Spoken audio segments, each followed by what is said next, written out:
Hey, Blake Williams here with Battle Tested. Today is story time number 32, a different kind of underdog story.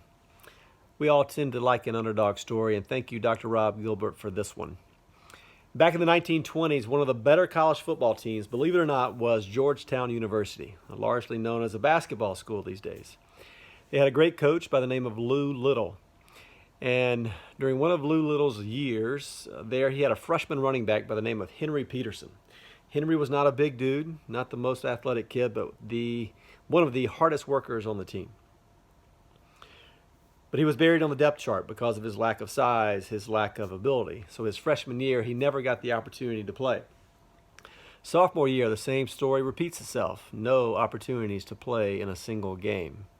His junior year, despite being one of the hardest workers on the team, one of the most dedicated, he once again never got an opportunity to play in a game. But after his junior year, his coach saw, wow, hey, I need to reward Henry for his hard work. So he says, Henry, if you continue to show me what you've shown these first 3 years, your senior year, I'll allow you to play in a game. Henry's ecstatic, right? And the senior year rolls around. He continues to work hard, and through the first 8 games of a 9-game season, Henry still sees 0 playing time. He's got one more shot.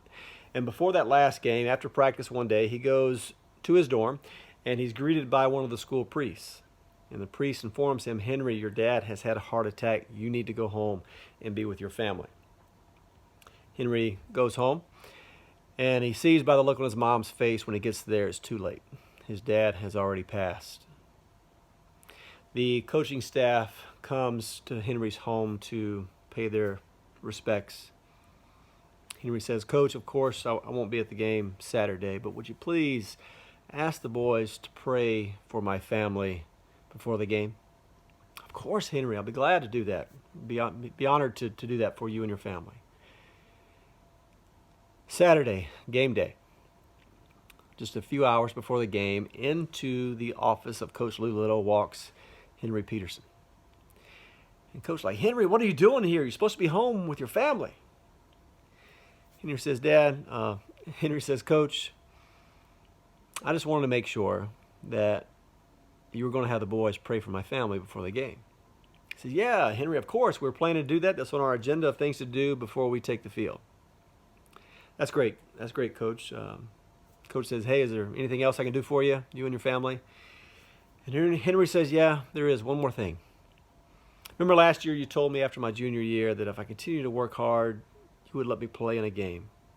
This is my last opportunity. Would you please consider letting me start today's game against our rival, Fordham? The coach thought, well, I wanted to play the kid. I told him I would. No harm in letting him play the first down of the game. We won't give him the ball, but we'll just let him be in there for the first play, and then we'll take him out. Mission accomplished. So at the start of the game, Henry's in there. He's getting to start. And the quarterback, for whatever reason, called the wrong play, and they wound up handing the ball to Henry. And Henry rushed for 12 yards. So Coach left him in there for another play, handed him the ball again, and he rushed for 16 yards, just carrying tacklers with him, playing like a man possessed. And before the game is over, Henry has rushed for over 200 yards and 4 touchdowns. And he's carried off the field by his teammates, his Rudy type of moment.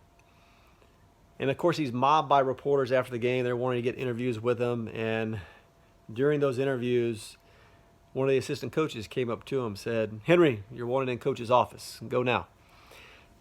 So Henry leaves. He goes into the coach's office to find Coach Little sitting there at his desk with his hands just buried, his head buried in his hands.